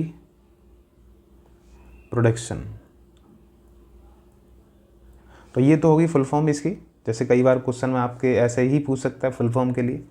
लेकिन प्रोडक्टिविटी के हिसाब से दो तरीके की प्रोडक्टिविटी देखने को मिलती है। अब मैं प्रोडक्टिविटी बोल रहा हूँ तो उत्पादकता ऊपर लिखा हुआ है, इसमें आप कंफ्यूज मत होइएगा कि प्रोडक्टिविटी बोलते रहते हैं। तो आप इस तरीके से प्रोडक्टिविटी देख रहे हैं कि दो तरीके की है, एक GPP और एक NPP। GPP का मतलब है ग्रॉस प्राइमरी प्रोडक्शन और NPP का मतलब है नेट प्राइमरी प्रोडक्शन। इसको हिंदी में चाहें तो ग्रॉस का मतलब होता है सकल प्राथमिक उत्पादकता। इस तरीके से लिख सकते हैं कि सकल प्राथमिक उत्पादकता। अगर इसको लिखें सकल प्राथमिक उत्पादकता या उत्पादन, ठीक है। और इसको निवल बोलते हैं, नेट बोलते हैं, निवल प्राथमिक उत्पादन या उत्पादकता भी बोल सकते हैं, तो उत्पादन। तो इस तरीके से आप चाहें लिख सकते हैं। और अब हम ये समझ पाएंगे कि क्या है GPP क्या है और NPP क्या है। दोनों को हम समझते हैं, अच्छे से समझते हैं क्या है। मैं आपको GPP समझा रहा हूँ, NPP आपको ऐसे ही समझ में आ जाएगा। तो GPP क्या है?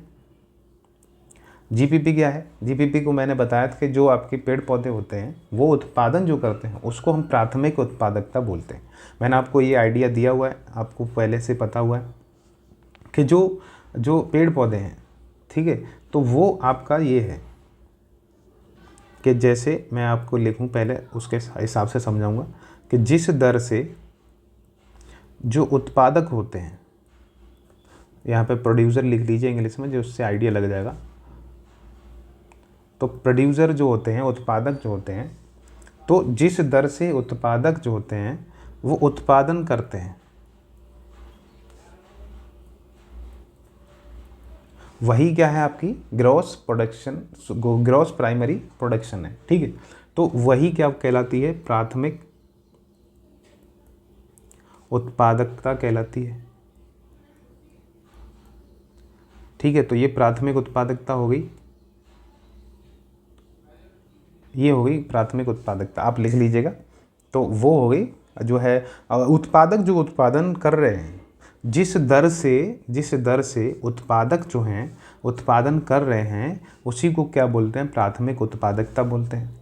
अब जब ये आपको पता है पेड़ पौधे जो भी हैं, जो अपना प्रकाश संश्लेषण से भोजन बनाते हैं, उसको क्या बोलते हैं, प्राथमिक स्तर बोलते हैं। तो प्राथमिक उत्पादकता हो गई। अब इन पेड़ पौधों यानी उत्पादकों को जब जो है वो प्राथमिक उपभोक्ता खाते हैं, तो उसको क्या बोलेंगे, जैसे मान लो इनको उपभोक्ता द्वारा क्या किया गया है, उपभोक्ता द्वारा जो किए गए, इसमें आप इस तरीके से लिख सकते हैं, किए जाने वाले उत्पादन की दर, किए जाने वाले उत्पादन की दर, इसको क्या बोलेंगे। तो देखिए क्या है, अब उत्पादक को खाया उपभोक्ता ने, चाहे वो प्राथमिक हो, द्वितीय हो, तृतीय हो। ठीक है, प्राथमिक खाएगा, प्राथमिक को द्वितीय खाएगा उपभोक्ता, और द्वितीय को तृतीय खाएगा। ठीक है, तो इस तरीके से समझिएगा, कि नहीं तो आप सोचें कि यार शेर कैसे घास खा सकता है, तो वो आप कन्फ्यूज मत होइएगा कि उत्पादक को खाया प्राथमिक उपभोक्ता ने, प्राथमिक उपभोक्ता को द्वितीयक भी खा सकता है, तृतीयक भी खा सकता है। तो इस तरीके से आप समझ पा रहे हैं कि उपभोक्ता जो होते हैं तीनों या और भी हों, तो वो सारे उपभोक्ता जो हैं प्राथमिक, द्वितीयक, तृतीयक, जिनके बारे में हमने बात की है, प्राथमिक उपभोक्ता, द्वितीयक उपभोक्ता, तृतीयक उपभोक्ता, ये जो उत्पादन करते हैं, इनकी जो उत्पादन की दर है उसको क्या बोलेंगे। जैसे प्राथमिक होगी तो इसको द्वितीयक बोलेंगे, तो द्वितीयक उपभोक्ता। तो ये क्या है, द्वितीयक उत्पादकता जो है इसकी हो जाती है। ठीक है, तो द्वितीयक उत्पादकता हो गई। तो क्या दिखा रहा है, जीपीपी क्या दिखा रहा है आपको, ग्रॉस प्राइमरी प्रोडक्शन, के जो आपकी उत्पादन की दर है उत्पादकताओं द्वारा या उपभोक्ताओं द्वारा, वो आपकी क्या कहलाती है, जीपीपी कहलाती है। ये मैं समझा रहा था, प्राथमिक उपभोक्ता किसको कहते हैं, द्वितीयक किसको कहते हैं। लेकिन अगर आप उत्पादकता के स्तर पर देखें, उत्पादक के स्तर पर देखें, प्रोड्यूसर के स्तर पर देखें, तो जीपीपी क्या होगी, प्राथमिक उपभोक्ता कहलाती है। और उपभोक्ता के लेवल पे देखें तो आपको द्वितीयक उपभोक्ता भी क्या कहलाती है, उस उपभोक्ता के लिए ग्रॉस प्राइमरी जो है प्रोडक्शन कहलाती है। ठीक है, तो ये प्राथमिक उपभोक्ता हो गई, और ये इस पे निर्भर होती है, तो द्वितीयक उपभोक्ता होगी। अब आप कहेंगे उपभोक्ता, जो ग्रॉस का मतलब है टोटल कितना प्रोडक्शन किया, ग्रॉस का मतलब सकल प्राइमरी प्रोडक्शन का मतलब है कि प्राथमिक स्तर पे कितना जो है उत्पादन किया। अब उपभोक्ता के लेवल पे प्राथमिक उपभोक्ताओं ने कितना उत्पादन किया, वो भी आपकी क्या कहलाती है, जीपीपी कहलाती है, ग्रॉस प्राइमरी प्रोडक्शन कहलाती है। ये आपको समझना है, नहीं तो आप कन्फ्यूज होते हैं कि उत्पादक जो कितना प्रोडक्शन कर रहा है, ये भी ग्रॉस प्राइमरी प्रोडक्शन है। फिर अब कहेंगे यार प्राथमिक द्वितीयक का क्या मतलब, यानी उत्पादक को अगर उपभोक्ता खाता है तो उस पर कितना ट्रांसफ़र होगा, वो हम बात करेंगे। पर आप अभी समझिए कि कितना जो है उसका उत्पादन हो रहा है उत्पादक का यानी प्रोड्यूसर का, और कितना उत्पादन हो रहा है उपभोक्ता का। तो वो सारा क्या कहला रहा है, वो आपका ग्रॉस प्राइमरी प्रोडक्शन कहला रहा है। ये पहली बात आप समझ गए कि ये कितना उत्पादन कर पा रहे हैं और ये कितना उत्पादन कर पा रहे हैं। ये अपना क्या कर रहे हैं, ग्रॉस प्रोडक्शन कर रहे हैं, यानी सकल जो है उत्पादन कर रहे हैं। अब एनपीपी आप समझ जाएंगे, तो एनपीपी क्या है, एनपीपी को आप समझना है तो नेट प्राइमरी प्रोडक्शन।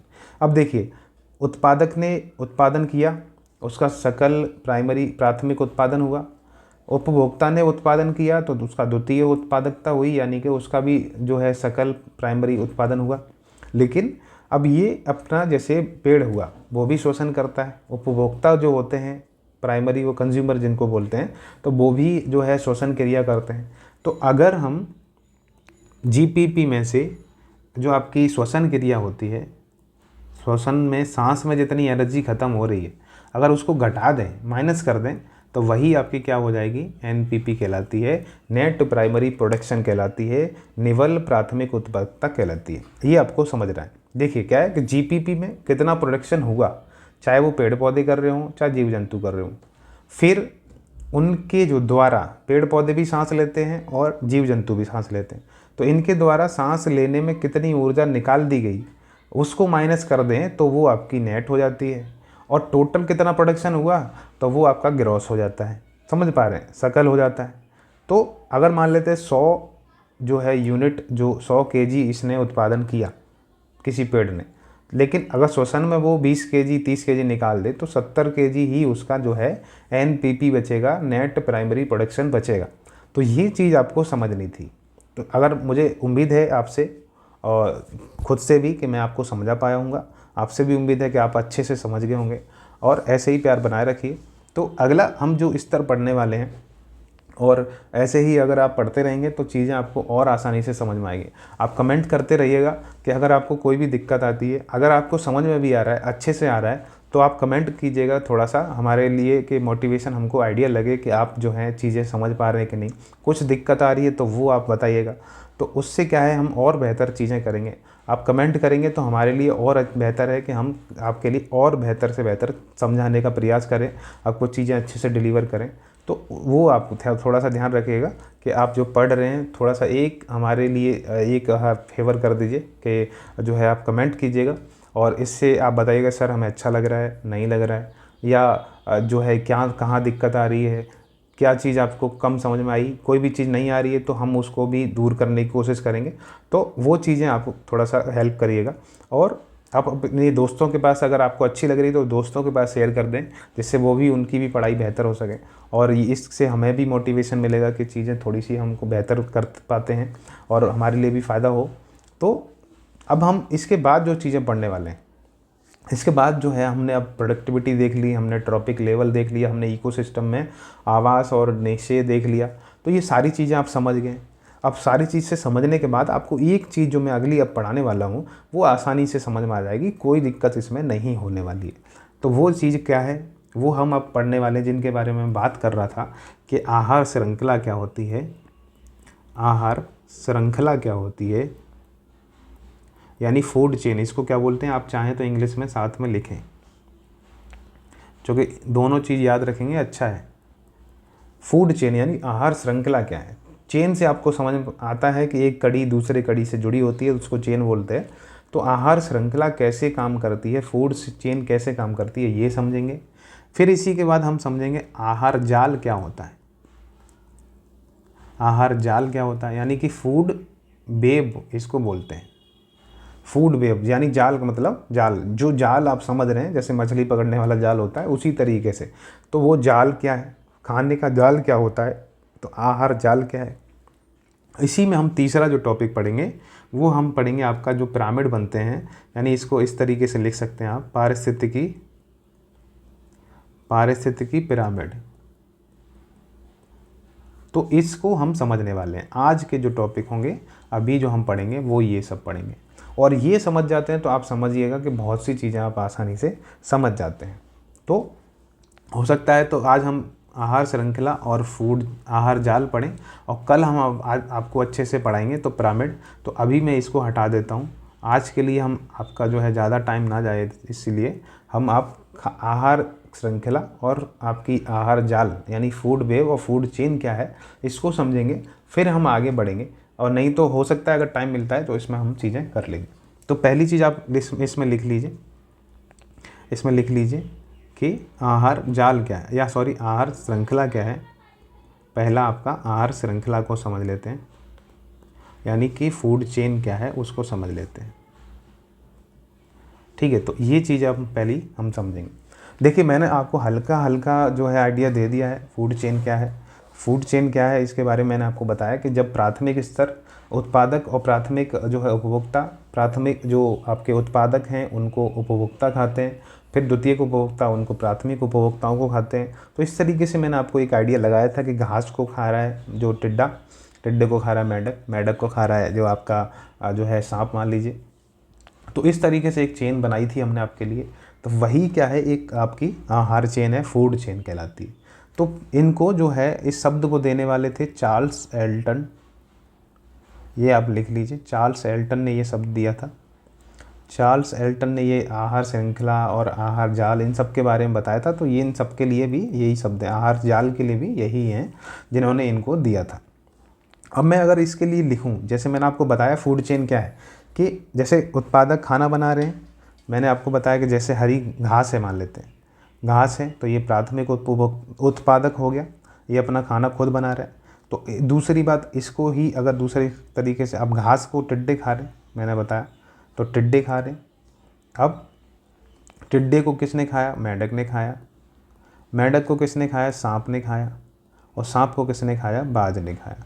तो आप देख रहे हैं यही चेन बनती है, यही चेन है, घास को टिड्डा और टिड्डे को मेंढक, मेंढक को सांप, सांप को बाज। तो इस तरीके से एक चेन बन रही है, चेन बन रही है, कड़ी बन रही है। और कड़ी क्या है? यही आपकी क्या है? आहार श्रृंखला। यानी इसने खाना जितना बनाया, उसके बाद इसको खाने के बाद इस पे ट्रांसफ़र हुआ फूड, फिर इस पर ट्रांसफ़र हुआ, फिर इस पर ट्रांसफ़र हुआ और फिर इस पर ट्रांसफ़र हुआ। तो फूड का जो है एक श्रृंखला बन जाती है ट्रांसफ़र होने की, इसी को हम बोलते हैं। इसी में एनर्जी भी पढ़ेंगे, तो एनर्जी ट्रांसफॉर्म कैसे होता है, ट्रांसफॉर्मेशन कैसे होता है, या ट्रांसफ़र कैसे होती है, एनर्जी ट्रांसफ़र कैसे होती है, वो भी इसी वाली वीडियो में हम समझने वाले हैं। तो इसमें आप एक चीज़ समझ गए कि आपका ये क्या है। अब मैं अगर आपको लिखूँ, आप लिखना चाहें तो आप समझ सकते हैं, कभी भी पढ़ेंगे तो आपको एक आइडिया लग जाएगा। कि जैसे आप लिखिए कि किसी पारितंत्र में यानी इकोसिस्टम में, जब एक जीव अपने भोजन के लिए क्या करेगा? अपने भोजन के लिए किस जीव को खाता है। अब देखिए क्या है कि किसी पारितंत्र में, ये कह रहा है किसी भी इकोसिस्टम में, ठीक है, किसी भी इकोसिस्टम में एक जीव अपने भोजन के लिए किस जीव को खाता है।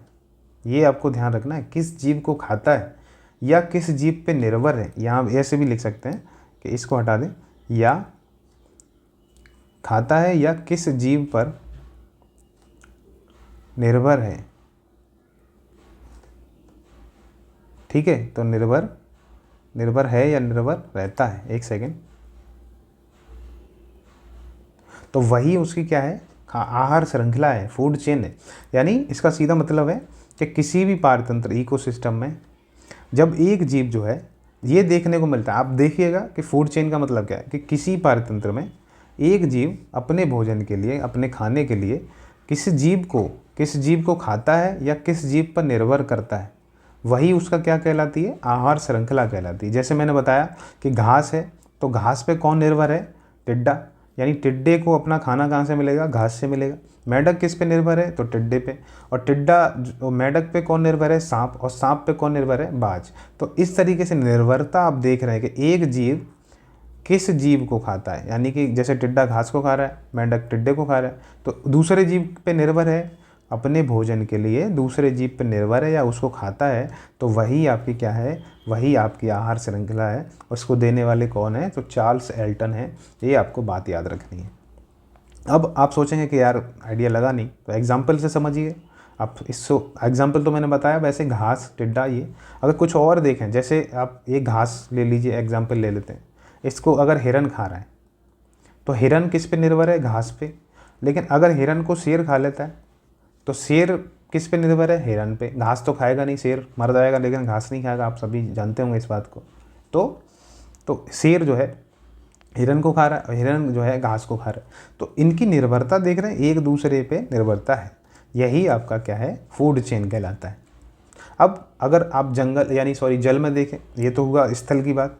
अगर जल में आपको एग्जाम्पल समझना हो, तो जल में एग्जाम्पल समझिए कि जल में जैसे आपको मैं पढ़ाऊँगा, अभी भी बताता हूँ कि छोटे छोटे पौधे होते हैं जो पानी के ऊपर तैरते रहते हैं, तो उनको हम फाइटोप्लैंक्टन बोलते हैं। इनको क्या बोलते हैं? फाइटोप्लैंक्टन। एक सेकेंड, फाइटोप्लैंक्टन बोलते हैं, फाइटोप्लैंक्टन। फाइटोप्लैंक्टन, ठीक है। तो फाइटोप्लैंक्टन एक जो छोटे छोटे जो है आपके पौधे होते हैं छोटे छोटे, तो वो पानी के ऊपर तैरते रहते हैं। उनको जो है, वैसे तो आगे भी कड़ी पड़ेंगे, जो ज़ेनथैली खाते हैं उनको छोटी मछलियाँ खाती हैं, लेकिन इस एंगल से समझिए कि इनको जो है छोटी मछली खाती है। इन जो है फाइटोप्लैंक्टन जो पौधे होते हैं उनको छोटी मछली खाती हैं और इनको ही बड़ी मछली खाती हैं। छोटी मछली को कौन खा रहा है? तो छोटी मछली को बड़ी मछली खा रही है। तो यहाँ पे पानी में भी आपको एक जो है चेन देखने को मिल रही है कि बड़ी मछली किस पे निर्भर है? छोटी मछली पे। और छोटी मछली किस पे निर्भर है? तो फाइटोप्लैंक्टन जो पौधे होते हैं पानी में, वो आपको जो इन पे निर्भर है। तो पानी में भी आपको एक चेन देखने को मिल रही है, फूड चेन देखने को मिल रही है। तो मुझे उम्मीद है आप ये पानी का और स्थल वाला एग्जाम्पल देख के समझ गए होंगे कि फूड चेन क्या होती है, ठीक है। यानी एक उत्पादक फिर उस पर निर्भर बाकी जो उपभोक्ता होते हैं उनके बीच में जो रिलेशन होता है वही आपका क्या है? आपका फूड चेन कहलाता है। अब जो दूसरा टर्म है फूड वेब, क्या है? तो फूड वेब समझ लेते हैं, जिसको आहार जाल बोल रहे हैं। आहार जाल कुछ नहीं है, बस इसी का एक रूप है जो आप समझ जाएंगे आसानी से। जैसे मैंने आपको बताया कि एक जो है फूड चेन जो होती है वो एक श्रृंखला में दिखाई है, मैंने एक रेखा के रूप में दिखाई है आपको, ठीक है। जैसे मैंने आपको फूड चेन जो समझाई थी वो मैंने आपको समझाई इस तरीके से कि जैसे घास है तो इसको कौन खा रहा है? उसको टिड्डा खा रहा है। उसको टिड्डे को कौन खा रहा है? तो मेंढक खा रहा है। और मेंढक को कौन खा रहा है? सांप खा रहा है, ठीक है। तो इस सांप को बाज खा रहा है। तो मैंने आपको जो समझाया वो इस तरीके से एक रैखिक फॉर्म में दिखाई, एक लाइन के रूप में ये जुड़े हुए हैं। तो ये क्या बोलते हैं? इसको रेखीय फॉर्म बोलते हैं। आप सभी जानते होंगे इसको, इस शब्द से परिचित होंगे। तो ये रेखीय फॉर्म है, यानी कि लाइन के फॉर्म में, सीधी रेखा के रूप में ये एक दूसरे से जुड़े हुए हैं। लेकिन अगर मान के चलिए कि ये एक दूसरे से इस तरीके से ना जुड़े होते और एक इस तरीके से जुड़े होते, जैसे मान लेते हैं ये घास है, ये घास है, ठीक है। तो ये घास हो गई। अब इस घास को एक मैं कई सारे आपको एक डायग्राम बनाता हूँ, उससे ही आप फूड चेन, आप फूड जाल जो है या फूड वेब जो है आसानी से समझ जाएंगे आहार जाल क्या होता है। तो जैसे मान लेते हैं घास है, इसको पहली बात तो कौन खा रहे हैं? फिर से बनाते हैं, थोड़ा टिड्डे, और टिड्डे के बाद फिर कौन खाएगा इसको? मेंढक। मेंढक को कौन खाएगा? सांप। और सांप को कौन खाएगा? बाज। तो एक तो हम ये पढ़ते आ रहे हैं, एक पढ़ते आ रहे हैं। मान लेते हैं कि घास को टिड्डे की जगह खरगोश खा रहा है। कौन खा रहा है? खरगोश खा रहा है। और खरगोश को सांप खा रहा है, ठीक है। इस तरीके से एक एंगल देख सकते हैं। मान लेते हैं कि खरगोश को हटाते हैं, घास को हिरन खा रहा है, यहाँ पे हिरन खा रहा है। अब हिरन को मान लेते हैं शेर खा रहा है, ठीक है, शेर खा रहा है। या हिरन को चीता खा रहा है, ठीक है। मान लेते हैं कि जो है एक और एग्जांपल ले लेते हैं कि जैसे मान लो बकरी है। अब बकरी का भी, बकरी घास खा रही है, तो बकरी के लिए भी, बकरी को मान लेते हैं मानव खा रहा है, मनुष्य खा रहा है। और मानव को जो है, मैं एक जो है कलर पेन कर चेंज करके, मानव को हो सकता है शेर खा रहा है या चीता खा ले, ठीक है। तो अब आप समझिएगा, खरगोश को हो सकता है शेर खा ले, ठीक है। हिरन को हो सकता है कि शेर तो खा ही रहा है, चीता भी खा रहा है। और इस तरीके से आप देख रहे हैं कि ये दो तरीके से जुड़ रहा है। खरगोश आप ये तीनों तरीके से जुड़ रहा है, मानव भी खा लेता है, लेकिन सांप भी खा रहा है, ये क्या कहते हैं, शेर भी खा रहा है, और चीता भी खा रहा है। तो आप देख रहे हैं कि खरगोश को 3 लोग खा रहे हैं। और यहाँ पे मनुष्य है, मनुष्य को शेर भी खा रहा है, चीता भी खा रहा है। अगर बाघ भी एक एग्जाम्पल ले लें तो बाघ भी मनुष्य को खाएगा और खरगोश को भी खाएगा, ठीक है, हिरन को भी खाएगा। तो इस तरीके से आप देख रहे हैं कि एक जाल सा बन जाता है, जाल सा बन गया एक, और जिससे पता नहीं चल रहा है कि कौन किसको खाएगा। मतलब ये तो प्राथमिक उपभोक्ता हो गए, प्राथमिक उपभोक्ता हो गए, लेकिन इनको खाने वाले एक दूसरे से लिंक हैं, शेर, चीता, मानव और सांप। अब मान लें खरगोश को खाने वाला सांप भी है, शेर भी है, चीता भी है। हिरन को खाने वाला शेर भी है, चीता भी है, बाघ भी है। और बकरी को खाने वाले मानव भी है, शेर, चीता भी है, शेर भी है, बाघ भी है, सब खाएंगे। तो ये एक तरीके से एक जो है एक जाल बन जाता है, खाने का जाल बनता है। तो उसी को हम क्या बोलते हैं? फूड वेब बोलते हैं। तो ये किसका एग्जाम्पल है? तो यही आपका फूड वेब का एग्जाम्पल बन जाता है। और इसको आप जो है आसानी से बनाइए, अच्छे से बनाइए, लिंक करते रहिएगा जिससे आपको एक आइडिया लगे। तो मैं कुछ चीज़ें हटा देता हूँ जिससे आपको चीज़ें समझ में आए। तो इस तरीके से लिंक कर सकते हैं। मानव को बाघ ये सब खा रहे हैं, इसको जो है हिरन को बाघ खा सकता है, चीता खा सकता है, शेर खा सकता है, खरगोश को जो है बाघ चीता ये सब खा सकते हैं। तो इस तरीके से आप चाहें तो बना लीजिए। अब ये आप इस तरीके से बनाइए और इसी को क्या बोलते हैं, तो इसी को फूड वेब या आहार जाल बोलते हैं। तो ये एक एग्जाम्पल बन जाता है। अब इसको अगर चाहें तो मैं आपको लिखा देता हूँ कि जैसे मान लेते हैं, मैंने आपको बताया जैसे आहार श्रृंखला जो होती है, फूड चेन होती है, वो एक रेखी फॉर्म में होती है। मैंने आपको बताया कि जैसे मैंने ये जो बनाया था ये क्या है, तो ये रेखी फॉर्म है, रेखीय रूप है, ठीक है, तो रेखी रूप में है। अब आहार जाल जो होगा, फूड वेब जो होगा, वो रेखी फॉर्म में तो है नहीं, वो एक जटिल संरचना होती है, तो एक जाल के जैसा निर्माण होता है। तो इसी को हम क्या बोलते हैं, जैसे आप खुद भी लिख सकते हैं कि मैंने आपको लिखाया है कि किसी पारितंत्र में आहार श्रृंखला, किसी पारतंत्र में आहार श्रृंखलाएं कैसी होती हैं, रेखीय होती हैं, ठीक है। तो नहीं सॉरी, मैं आपको बता दूं कि ये जो मैं रेखी लिखा रहा हूँ, मैं एक चीज़ बताना चाह रहा हूँ, ये हटा दीजिएगा, आप काट दीजिएगा। और मैं ये कह रहा हूँ कि जिस तरीके से हमने आपको समझाया कि वो रेखी फॉर्म में है, लेकिन आप देख पा रहे हैं यहाँ पे एग्जाम्पल से समझ पा रहे हैं कि वो रेखी फॉर्म नहीं है। एक घास को कई, पहली बात तो उपभोक्ता खा रहे हैं, फिर उन्हीं उपभोक्ताओं को कई जो है बाकी द्वितीयक और तृतीयक उपभोक्ता खा रहे हैं। तो ये रेखी फॉर्म नहीं है। सॉरी, मुझे माफ़ करें कि जो है मैं आपको समझाने में थोड़ी सी गलती कर गया कि मैंने कहा कि किसी पारतंत्र में आहार श्रृंखलाएं जो होती हैं वो रेखीय फॉर्म में नहीं होती। ये समझना आपको, रेखी नहीं होती, पहली बात तो ये लिखनी है, रेखी नहीं है। जैसे मैंने आपको समझाया हुआ है कि एक तो ये हम समझा रहे थे तब हमने ये चीज़ें लिखी हैं कि ये रेखी फॉर्म में है, लेकिन अगर एक्चुअल में आप देखते हैं किसी भी इकोसिस्टम में, तो वहाँ पे जैसे घास का एग्जाम्पल लिया हमने और वहाँ हमने देखा कि जिस तरीके से ये वाला मैंने कहा कि रेखी रूप में दिख रहा है, लेकिन ये वास्तव में है नहीं। तो ये रेखी रूप में है नहीं, क्यों नहीं है, क्योंकि घास को केवल टिड्डा नहीं खा रहा है, घास को मैं खरगोश भी खा रहा है, घास को हिरन भी खा रही है, घास को बकरी भी खा रही है। तो अब ये रेखी फॉर्म तो हुआ नहीं। फिर हमने देखा कि खरगोश को तो कई जानवर खा ले रहे हैं, सांप भी खा रहा है, तो शेर भी खा रहा है, चीता भी खा रहा है, बाघ भी खा रहा है। हिरन को देखा जाए तो हिरन को शेर, चीता, बाघ, मानव सब खा रहे हैं। तो इस बकरी का भी एग्जाम्पल लिया। तो आप देख रहे हैं कि ये रेखी फॉर्म नहीं है। हम पढ़ने के लिए पहले समझ रहे थे, एक एग्जाम्पल ले रहे थे, इसलिए हमने रेखी कहा, लेकिन आहार श्रृंखलाएं जो होती हैं, फूड चेन जो होती हैं, वो रेखी नहीं होती हैं, बल्कि कैसी होती हैं, आगे लिखना चाहें तो लिखें कि बल्कि कैसी होंगी, जटिल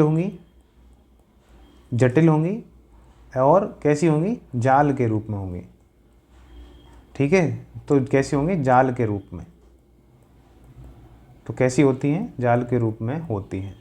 तो ये मैं समझाना चाह रहा था कि जो हमारी फूड चेन है, हमने समझा पहले कि आप जो है घास को टिड्डा, टिड्डे को मेंढक, मेंढक को सांप, सांप को बाज, लेकिन हमने कहा देखा कि ये तो एक रेखी फॉर्म में दिख रहा है, तो हो सकता है चेन, तो चेन तो भाई ऐसे ही बनेगी, लेकिन चेन जरूरी नहीं है कि जो फूड वाली चेन है इकोसिस्टम में वो सिंगल हो। ये इसीलिए इसको कहते हैं कि रेखी नहीं होती है, ये जटिल होगी और जाल के रूप में होगी।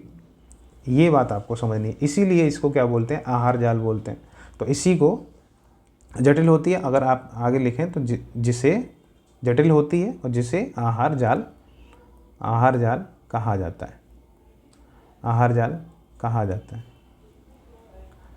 तो क्या कहना चाह रहे हैं कि कह रहे हैं फूड चेन जो बनी थी वो कई स्तर पे बनती है, उसमें कई सारे प्राथमिक उपभोक्ता हो सकते हैं, कई सारे जो है द्वितीयक उपभोक्ता हो सकते हैं, तो एक दूसरे लिंक हो सकते हैं, एक दूसरे पर निर्भर हो सकता है। तो ये जो एग्जाम्पल बनेगा, ये जो डायग्राम बनाया है, इससे आपका आइडिया लग जाएगा कि एक जाल के रूप में ये फैले हुए हैं, इसीलिए इसको आहार जाल बोलते हैं। और ये रेखीय फॉर्म में आहार श्रृंखलाएं नहीं होती हैं, ये एक जाल के रूप में होती हैं, जो जटिल संरचना होती है, कई जीव एक दूसरे पर निर्भर करते हैं, ठीक है। अब इसमें एक नोट करके मैं बात लिखा दूं, एक पॉइंट है छोटा सा, वो आपको ध्यान रखना है। तो इसमें एक नोट करके लिख लीजिए कि एक जीव अगर कोई भी है वो एक श्रृंखला का भाग नहीं होगा, वो कई श्रृंखलाओं का जो है हिस्सा हो सकता है। ये आपको बात ध्यान रखनी है कि जैसे एक जीव है तो एक जीव कई आहार श्रृंखला का भाग हो सकता है, आहार श्रृंखला का बाहर हो। अब आप सोच रहे होंगे कि यार क्या मतलब है। तो जैसे मैंने आपको एक जीव की बात करी, एक जीव तो जैसे घास है मान लेते हैं, तो ये अकेली एक टिड्डे, मेंढक, सांप, बाज की जो श्रृंखला का भाग नहीं है, ये खरगोश और शेर का भी भाग है। खरगोश, सांप, शेर, इस तरीके का इनका एक साइकिल बन रहा है। या घास, फिर हिरन, फिर शेर का भाग हो सकता है। फिर या तो घास, बकरी और मानव का हिस्सा हो सकता है, बाघ का भाग। फिर मतलब जैसे घास, बकरी, मानव, शेर, या घास, बकरी, मानव, चीता, घास, बकरी, मानव, बाघ। तो इस तरीके से देख रहे हैं कि आप चार जगह पर ये जुड़ी हुई है। तो घास एक जीव हो गया क्योंकि उसमें भी जीवन है। तो वो देख रहे हैं कि एक अकेला हिस्सा इसका नहीं है। अब इस तरीके से आप कहेंगे यार घास तो तुमने समझा दी, हिरन को समझाओ। तो हिरन देख रहे हैं, हिरन को शेर भी खा रहा है, हिरन को चीता भी खा रहा है, हिरन को बाघ भी खा रहा है। तो वो अकेला एक पर्टिकुलर किसी का हिस्सा नहीं है, वो कई कई लोग उन पे, कई जीव जो होते हैं, कई जीव उस पर निर्भर हो सकते हैं। जैसे बकरी को मानव ने खा लिया तो एक वहाँ पे ख़त्म नहीं होगी बात। हो सकता है मानव को शेर खा ले, हो सकता है बकरी को शेर खा ले, चीता खा ले मानव को। तो इस तरीके से देख रहे हैं कि एक जीव जो है वो कई जो है श्रृंखलाओं का, कई आहार श्रृंखलाओं का क्या हो सकता है, हिस्सा हो सकता है, उसका भाग हो सकता है। इस तरीके से मैं समझाना चाह रहा था कि ये चीज़ें आपको समझ में आ जाए। अब एक मैं लास्ट चीज़ आपको समझाता हूँ, फिर हम कल आपको इकोलॉजिकल पिरामिड पढ़ेंगे, जो आपके पारिस्थितिकी पिरामिड की हमने बात की थी वो पढ़ेंगे, क्योंकि उसमें थोड़ा सा अच्छे से चीज़ें समझनी है। ज़्यादा जो थोड़ा सा टाइम नहीं लगेगा, लेकिन 10-15 मिनट और लगेंगे। इसमें आप समझिए कि एक चीज़ और जो आपके लिए इम्पोर्टेंट है वो हम इसमें समझ लेते हैं, फिर आपको वो आसानी से समझ में आ जाएगा। तो एक होती है जो है पारिस्थितिकी, ये हेडिंग आप बना सकते हैं, दक्षता। और इसमें हम क्या पढ़ेंगे, जो ऊर्जा का 10% का नियम होता है उसको जानेंगे। यानी इसको इस तरीके से भी लिख सकते हैं, 10% का ऊर्जा का नियम, ऊर्जा का नियम। तो ये एक आपके क्वेश्चन में कई बार आता रहता है सॉरी। तो वो उसको हम लॉ ऑफ 10% एनर्जी रूल्स बोलते हैं। तो 10% का ऊर्जा नियम बोलते हैं। अब ये 10% का ऊर्जा नियम क्या है, तो इसका मतलब क्या होगा वो हम समझेंगे। तो वो पहली बात इसमें समझिए कि इसको देने वाले व्यक्ति कौन है, वो आपको कई बार क्वेश्चन में पूछते रहता है। तो लिंडमैन या लिंडमान करके इस तरीके से भी हैं, या इस तरीके से भी आप लिख सकते हैं कि लिंडमान। तो ये जो नाम आपको मिलेगा वो इन्होंने इसको दिया था और 1942 में, तो 1942 में इसको दिया। अब ये क्या कहना क्या चाह रहे हैं कि 10% का ऊर्जा का नियम, ये कहते हैं कि जो एनर्जी होती है, जो प्राथमिक एक स्तर से दूसरे स्तर में जो भी ऊर्जा का ट्रांसफ़र होता है, जो भी जो है स्थानांतरण हो रहा है ऊर्जा का, वो 10% होता है। वो केवल कितना होता है, 10% होता है। जैसे क्या कहना चाह रहे हैं कि जैसे मैं आपके लिए लिखूँ इसमें कि एक पोषक स्तर, इस तरीके से आप लिखिए, एक पोषक स्तर से दूसरे पोषक स्तर। अब पोषक स्तर मैंने आपको पढ़ा दिया तो कोई दिक्कत आएगी नहीं आपको। जैसे T1, TL1 या TL2 इस तरीके से, तो आपको समझ में आ रहा होगा TL3। तो एक पोषक स्तर से दूसरे पोषक स्तर पर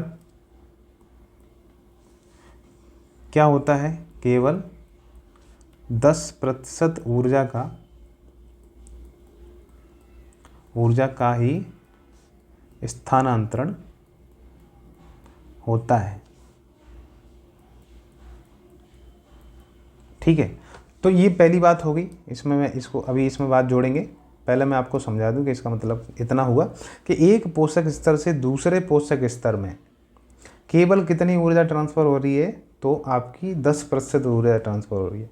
यानी अगर घास को टिड्डा खा रहा है तो घास की जितनी ऊर्जा थी उसका केवल 10% किस में जाएगा, टिड्डे में जाता है। ऐसे ही टिड्डे को अगर मेंढक खा रहा है तो उसकी जितनी ऊर्जा है उसका 10% किस में जाएगा, तो मेंढक में जाएगा। इसका एग्जाम्पल बनाएंगे हम, पर अभी आप समझिएगा। इसमें आगे एक बात लिखनी है कि बाकी जो ऊर्जा होगी, जैसे 10% होगी तो बाकी ऊर्जा जो होगी, जो 90% ऊर्जा बची, तो बाकी 90% जो ऊर्जा है तो उसका, यानी बाकी 90% ऊर्जा का किस में खर्च होगा, कि वर्क में खर्च होगा, उसका काम जो कर रहा है उसमें खर्च होगा। ठीक है, तो वर्क में खर्च हो जाती है, खर्च हो जाती है। ये बात आपको ध्यान रखनी है। तो इसका मतलब क्या है, एक पोषक स्तर से दूसरे पोषक स्तर में क्या है, ऊर्जा 10% जा रही है। बाकी 90% ऊर्जा का क्या हो रहा है कि जो अपना काम क्रिया करती है कोई भी जीव जो है वो उसमें खर्च हो जाता है। तो 10% ही ऊर्जा ट्रांसफ़र हो पाती है। अब इसका एग्जाम्पल समझ के देखिए तो आपको एकदम क्लियर हो जाएगा, क्रिस्टल क्लियर चीज़ें हो जाएंगी। अब जैसे मान लेते हैं हम एक घास लेते हैं, हरी घास का एग्जाम्पल लेते हैं। ठीक है, अब घास बना भी लेते हैं जैसे आपको आइडिया लगे। जैसे मान लेते हैं ये घास हो गई। अब इस घास को जैसे हमने बात की, टिड्डा खा रहा है, टिड्डे को मेंढक खा रहा है और मेंढक को सांप खा रहा है। यहीं पे एग्जाम्पल इतने पे ही समझ के देखते हैं। तो आप समझ के देखिए, मैंने क्या कहा कि घास में जितनी ऊर्जा होगी, इसको मैं दूसरे कलर से दिखाऊं, कि घास में जितनी ऊर्जा होगी उसका 10% किस पे जाएगा, तो इसका 10% जाएगा टिड्डे के पास। फिर टिड्डे में जितनी ऊर्जा होगी उसका 10% किसके पास जाएगा, मेंढक के पास। और फिर इसी का 10% जाएगा सांप पे। तो आप देख रहे हैं कि ऊर्जा का ट्रांसफ़र जो हो रहा है वो 10% हो रहा है। अब आप कह रहे होंगे यार समझ में नहीं आया, कि मान लेते हैं कि जैसे घास जो है वो 1000 किलो है। ठीक है, तो सॉरी, इसमें ऊर्जा जो है किलो कैलोरी है, घास की ऊर्जा 1000 किलो कैलोरी है। तो अब 1000 का 10% कितना होगा, तो आप सभी जानते हैं कि इसका जो है टिड्डे में कितनी पहुंचेगी, तो किलो कैलोरी पूछेगी 100। तो 1000 का यानी कि 10%, 100 जो किलो कैलोरी पहुंचेगी वो टिड्डे में पहुंचेगी, यानी उसका 10% हुआ। 1000 का 10% 100 और 10% किस में पहुंची, टिड्डे में। अब टिड्डे की 10% मेंढक में पहुंचेगी, तो 100 का 10% कितना होता है, तो वो भी 10। तो 10 किलो कैलोरी किस में पहुंचेगी, तो मेंढक में ऊर्जा पहुंचेगी 10 किलो कैलोरी। इसी तरीके से मेंढक से सांप में जाते हैं तो 1 किलो कैलोरी जो है वो इसमें पहुंचेगी। तो आप देख रहे हैं, अब बाज भी अगर जोड़ दें तो वो यहाँ पे 0.1 हो जाएगा। तो बाज को चाहें तो आप जोड़ सकते हैं, 0.1 किलो कैलोरी हो जाएगा। एक का 10% 0.1 हो जाता है, 0.1। तो आप देख रहे हैं कि पोषण स्तर जो है जैसे जैसे बढ़ता जाता है, अब इसमें आप ऐसे तरीके से एरो बना सकते हैं कि पोषण स्तर के बढ़ने पे आपको देखने को मिल रहा है कि ऊर्जा जो है, ऊर्जा में कमी आती जाती है। ठीक है, तो ये है, हम बात करेंगे इसमें आपको। ठीक है, अब देखिए एक फॉर्मूला मैं बताता हूँ कि इस तरीके से आप लिख सकते हैं, पोषक स्तर में वृद्धि, पोषक स्तर में वृद्धि बराबर, या जो है आपको इस तरीके से जो है, तो पोषक स्तर में आपको इस तरीके से रिलेशन देखने को मिलता है। तो अब जो क्या दिखा रहा है कि पोषक स्तर में वृद्धि होगी तो ऊर्जा क्या हो रही है, एक कम होती जाएगी। ठीक है, यानी कि ऊर्जा जैसे एनर्जी बढ़ेगी तो पोषक स्तर कम होगा, और पोषक स्तर बढ़ रहा है तो क्या है, ऊर्जा में कमी आ रही है। तो 1/, एनर्जी के जो है बराबर इक्वल में हो जाती है। तो आप समझ पा रहे हैं, इससे ही समझ रहे होंगे कि 1000 से 100 हुई, 100 से 10 हुई, 10 से 1 हुई।